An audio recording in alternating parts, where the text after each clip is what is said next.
చంద్రబాబు నాయుడు గారి నాయకత్వంలో అధికారంలోకి వచ్చిన తర్వాత ప్రజల సంతృప్తే లక్ష్యంగా పనిచేస్తూ ఈ రాష్ట్రాన్ని గత పాలకులు లెగసీగా ఇచ్చిన విధ్వంసకర వ్యవస్థలన్నింటినీ కూడా పట్టాలెక్కించి ఈ రాష్ట్రాన్ని దేశంలో నెంబర్ 1 స్థానానికి తీసుకువెళ్ళటానికి చేస్తున్న ప్రయత్నంలో భాగంగా మరి ముఖ్యమంత్రి గారు అనేక చర్యలు తీసుకుంటా ఉన్నారు. ఈరోజు కూడా మినిస్టర్సు, ప్రిన్సిపల్ సెక్రటరీసు, రాష్ట్రంలోని ఉన్నతాధికారులందరితో సమావేశపరిచి ఏ విధంగా అభివృద్ధి కార్యక్రమాలు జరుగుతున్నాయి, రాష్ట్రాన్ని ఇంకా అభివృద్ధి చేయటానికి, రాష్ట్రంలో గ్రోత్ రేట్ జిఎస్డిపి పెంచడానికి, రాష్ట్రంలో పర్ క్యాపిటా ఇన్కమ్ని పెంచడానికి ఏమేమి చర్యలు తీసుకోవాలి, కలెక్టర్ల పనితీరుని, ప్రిన్సిపల్ సెక్రటరీస్ పనితీరుని, మంత్రుల పనితీరుని ఎప్పటికప్పుడు సమీక్షిస్తూ సూచనలు ఇస్తూ ఒక పక్క చంద్రబాబు నాయుడు గారు పరిపాలన చేస్తూ ఉంటే ప్రజాస్వామ్యాన్ని కానీ ప్రజల తీర్పును కానీ గౌరవించలేని ఒక అప్రజాస్వామిక నాయకుడి నాయకత్వంలో పనిచేస్తున్న ప్రతిపక్షం ఏ విధంగా పనిచేస్తుందో కూడా ప్రజలు ఆలోచించాల్సిన అవసరం ఉందని చెప్పేసి నేను మనవి చేస్తున్నాను. మనకి సామెతలు ఊరినే పుట్టవని అంటారు. పెద్దలు చెప్పేవాళ్ళు, 100 ఎలుకల్ని తిన్న పిల్లి కాశీయాత్ర చేసింది, దెయ్యాలు వేదాలు వెల్లించాయి అని సామెతలు మనం వింటూ ఉంటాం తరచుగా. ఈరోజు వైసీపీ నాయకులు జగన్మోహన్ రెడ్డి గారు కానీ, సజ్జల రామకృష్ణారెడ్డి కానీ, లేదా వాళ్ళ నాయకులు మాట్లాడే మాటలు వింటే ఆఖరికి కాశీయాత్ర చేసిన పిల్లి, వేదాలు వెల్లించిన దెయ్యాలు కూడా తలదించుకునే విధంగా మాట్లాడుతున్నారని చెప్పేసి నేను ఈ సందర్భంగా తెలియజేస్తా ఉన్నాను. వాళ్ళ ప్రెస్ మీట్లు చూస్తూ ఉంటే, లేకపోతే వాళ్ళు మాట్లాడుతున్న మాటలు చూస్తూ ఉంటే తడుముకోకుండా అబద్ధాలు ఎలా చెప్పాలి అని ఆలోచించే ముఠాకి వీరందరూ కూడా పెద్ద ఇన్స్పిరేషన్ లాగా కనపడుతున్నారని చెప్పేసి కూడా నేను మనవి చేస్తా ఉన్నాను. మనందరం కూడా ఇటువంటి అబద్ధాలు చెప్పే వాళ్ళని గోబెల్స్ ప్రచారం అని చెప్తా ఉండేవాళ్ళం. ఈ 18 నెలల కాలంలో గోబెల్స్ని మర్చిపోయి జగన్ బెల్స్ని గుర్తు చేసుకునే విధంగా మరి ఈ రాష్ట్రంలో ప్రతిపక్షం యొక్క పనితీరు ఉందని చెప్పేసి మనవి చేస్తాను. ఈ 18 నెలల కాలంలో ప్రజలు ఎదుర్కొంటున్న సమస్యల మీద పోరాటం చేయలేరు. అసెంబ్లీకి వచ్చి ప్రజాస్వామ్యాన్ని గౌరవించి అసెంబ్లీకి వచ్చి తమకు ఓట్లు వేసిన ప్రజల్ని గౌరవించి అసెంబ్లీకి వచ్చి ఈ రాష్ట్రం కానీ రాష్ట్రంలో ప్రజలు కానీ ఎదుర్కొంటున్న సమస్యల గురించి ప్రస్తావించే ప్రయత్నం మాత్రం చేయరు. కానీ ఈ రాష్ట్రం మీద అవకాశం వచ్చినప్పుడల్లా విషం చిమ్ముతూ ఈ రాష్ట్రంలో ప్రజల మనోభావాల్ని దెబ్బతీస్తూ ఈ రాష్ట్రాన్ని ఏ విధంగా నష్టపరచాలి, ఏ విధంగా అస్థిరపరచాలి, ఈ రాష్ట్రంలో జరుగుతున్న అభివృద్ధి కార్యక్రమాలని ఏ విధంగా అడ్డుకోవాలి అని చెప్పేసి జగన్మోహన్ రెడ్డి గారు వారి టీం పనిచేస్తుందని చెప్పేసి కూడా నేను ఈ సందర్భంగా మనవి చేస్తా ఉన్నాను. నేను దాంట్లో ముఖ్యంగా కలియుగ ప్రత్యక్ష దైవంగా భావించే 7 కొండలవాడు నివాసం ఉంటున్న తిరుపతిని ప్రపంచంలో ఉన్న కోట్లాది మంది హిందువులందరూ కూడా దాన్ని ఒక పుణ్యక్షేత్రంగా, పవిత్ర క్షేత్రంగా జీవితంలో ఒక్కసారైనా సరే స్వామిని దర్శించుకోవాలనే తహతాలాడుతూ ఉంటారు. అటువంటి పుణ్యక్షేత్రం మీద అవకాశం వచ్చినప్పుడల్లా ఆ స్వామివారి మహిమల్ని తగ్గించడానికో, ఆ పుణ్యక్షేత్రం యొక్క శాంక్టిటీని తగ్గించాలనే లక్ష్యంతో వీళ్ళు లేనిపోని అభండాలు వేస్తూ అనేక కుట్రలు చేస్తున్నారని చెప్పేసి కూడా నేను ఈ సందర్భంగా తెలియజేస్తా ఉన్నా. నేను ప్రతి ఒక్కళ్ళు కూడా ఆలోచించాలి. అసలు వైఎస్ఆర్ కాంగ్రెస్ పార్టీ ఒక రాజకీయ పక్షంగా ఉండటానికి అర్హత ఉందా లేదా అని చెప్పేసి కూడా ఈ రాష్ట్రంలో ప్రజలందరూ కూడా ఆలోచించాలని చెప్పేసి నేను మనవి చేస్తా ఉన్నాను. నేను మద్యం సీసాలతో కూడా కుట్ర. ఈ సంవత్సరం వైకుంఠ ద్వార ఏదైతే ఉంటుందో ఏకాదశి నాడు చాలా బ్రహ్మాండంగా నిర్వహించింది టీటీడీ యాజమాన్యం.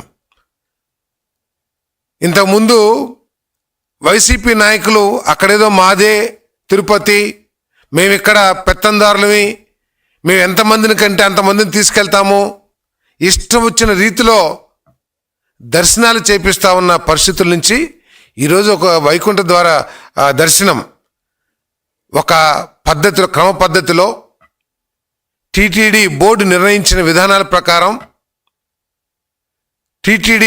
ప్రకారం చాలా చక్కగా నిర్వహించారు. అది తట్టుకోలేని వైసీపీ ముఠా దాని మీద ఎంత ఘోరమైన ప్రచారం చేస్తుందో ఒకసారి ఆలోచించమని చెప్పేసి మనం చేస్తాను. చంద్రబాబు నాయుడు గారు సాంకేతిక పరిజ్ఞానాన్ని వినియోగించుకొని నిత్యం ప్రజలకి సేవ చేయాలనే ఆలోచనతో కొన్ని వేల కెమెరాల్ని అనేక ప్రాంతాల్లో నెలకొల్పడం జరిగింది.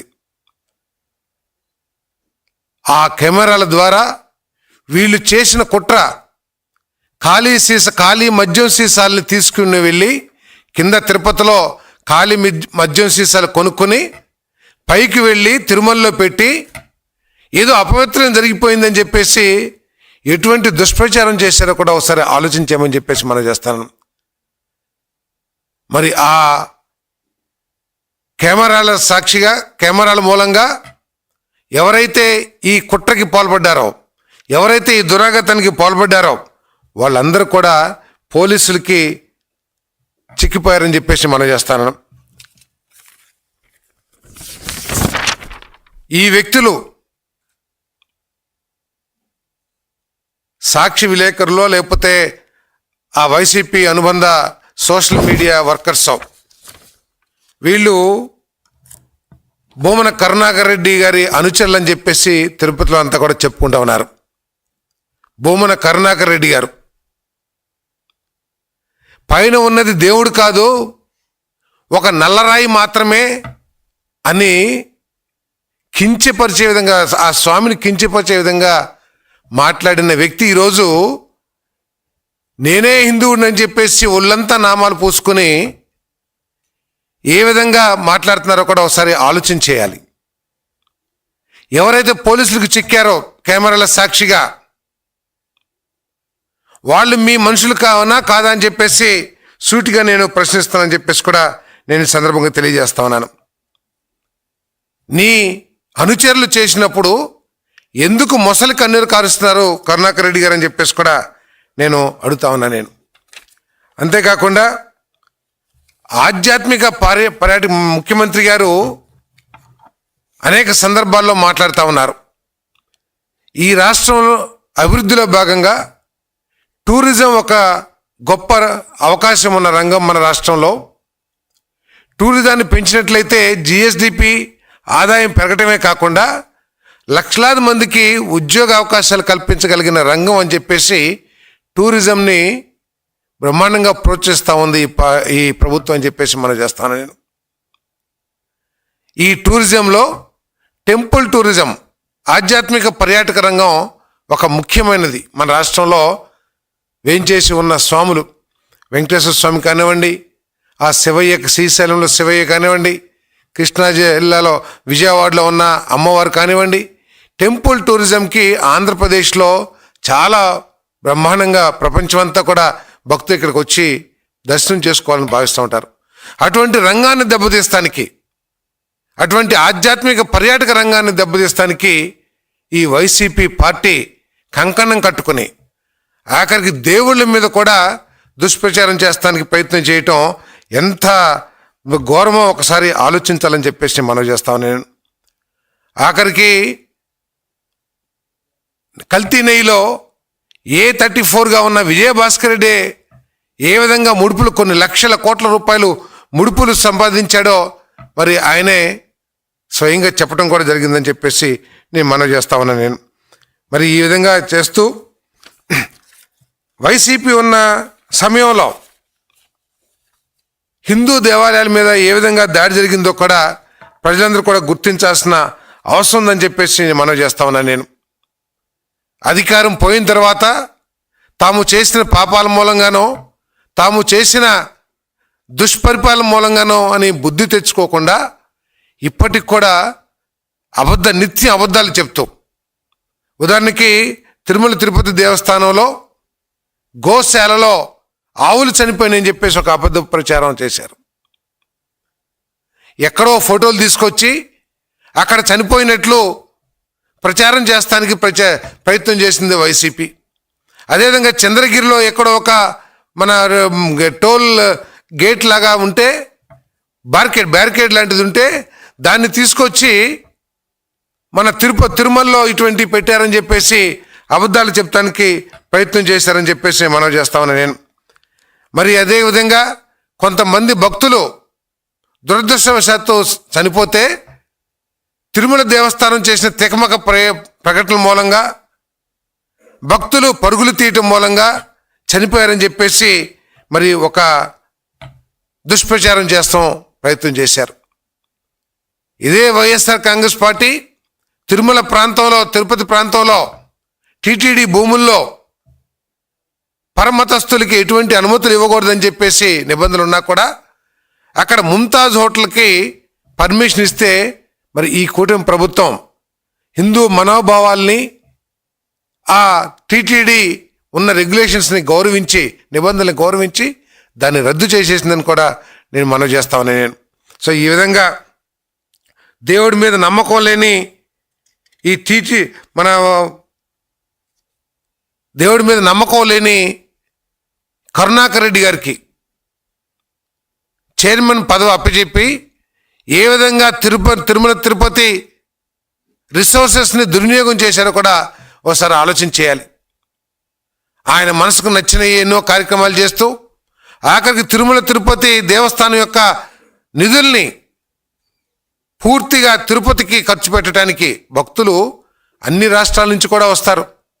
అన్ని రాష్ట్రాల్లో భక్తుల అవసరాలను తీర్చాల్సిన బాధ్యత మరి అవకాశం తిరుమలకి ఉన్నప్పుడు కేవలం తమ పెత్తందారీతనంతో దేవుడి మీద నమ్మకం లేదు కాబట్టి ఆ నిధుల్ని తమ రాజకీయ ప్రయోజనాల కోసం తిరుపతిలో ఏ విధంగా కోట్ల రూపాయలు ఖర్చు పెట్టారో కూడా ఒకసారి భక్తులందరూ కూడా ఆలోచించాలని చెప్పేసి మనం చేస్తాం. నేను గతంలో మనం వింటూ ఉంటాం, అన్య మతస్థులు వచ్చి ఈ దేశంలో హిందూ దేవాలయాల్ని ఏ విధంగా దోచేశారు, హిందూ దేవాలయాల్ని ఏ విధంగా ధ్వంసం చేశారు, అవన్నీ కనుక ఆలోచిస్తే ఈరోజు వైసీపీ పరిపాలనలో కూడా అటువంటి పరిస్థితులే మరి పునరావృతమైనని చెప్పేసి మనం చేస్తాను.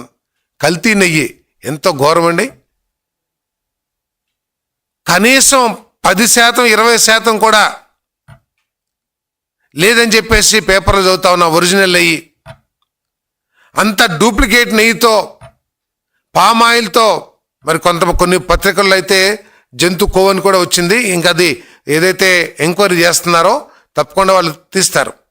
మేము అడుగుతా ఉన్నాం, ఏదైతే సంస్థ నుంచి మీరు కొన్నారో ఆ సంస్థకి కనీసం ఆ నెయ్యి తయారు చేసే ఇన్ఫ్రాస్ట్రక్చర్ ఉందో లేదో కూడా చూడుకోకుండా మీరు కేవలం ముడుపుల కోసం దాన్ని తీసుకొచ్చి అపవిత్రం చేశారు తిరుపతిని అని చెప్పేసి కూడా నేను ఈ సందర్భంగా నేను తెలియజేస్తామని నేను.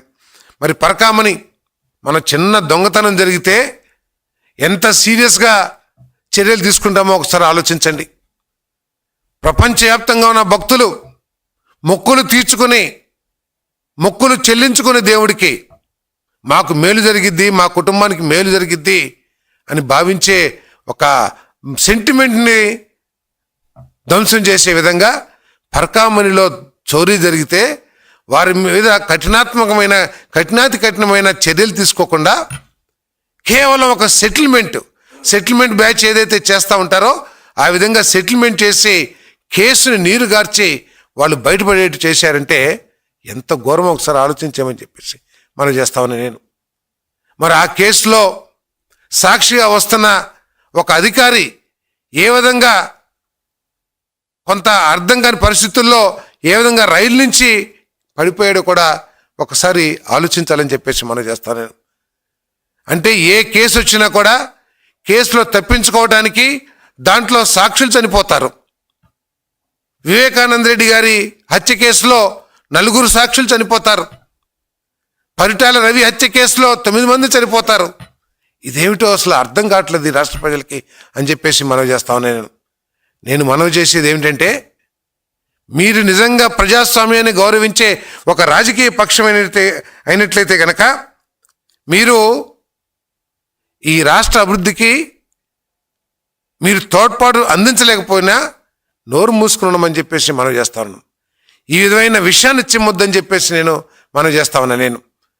మరి ఈ రాష్ట్రం ఈ 5 సంవత్సరాల్లో అనేక గొప్ప లక్ష్యాలతో ముందుకు వెళ్తా ఉంది కూటమి ప్రభుత్వం. మీరు ఇటువంటి అభియోగాలు మోపి ఇటువంటి దోపిడీలు చేసిన వాటిని కప్పిపుచ్చుకోవటానికి, ప్రజల దృష్టిని ఈ రాష్ట్రంలో జరుగుతున్న అభివృద్ధి నుంచి మరల్చడానికి ఇటువంటి కుట్రలకు పాల్పడొద్దని చెప్పేసి కూడా నేను మనవి చేస్తా ఉన్నాను. ఆఖరికి తిరుపతి గోవిందరాజస్వామి ఆలయంలో బంగారు పూతలో కొన్ని కిలోల బంగారాన్ని దోచేశారు. ఆఖరికి ఏదైతే విఐపీస్కి శాలువాలు కప్పుతారో ఆ శాలువాల కొనుగోలులో కూడా అవినీతి చేశారంటే డబ్బుల కోసం ఎంత కక్కుర్తికి దిగజారుతారో కూడా మరి రాష్ట్ర ప్రజలు అర్థం చేసుకోవాలని చెప్పేసి నేను మనవి చేస్తా ఉన్నాను.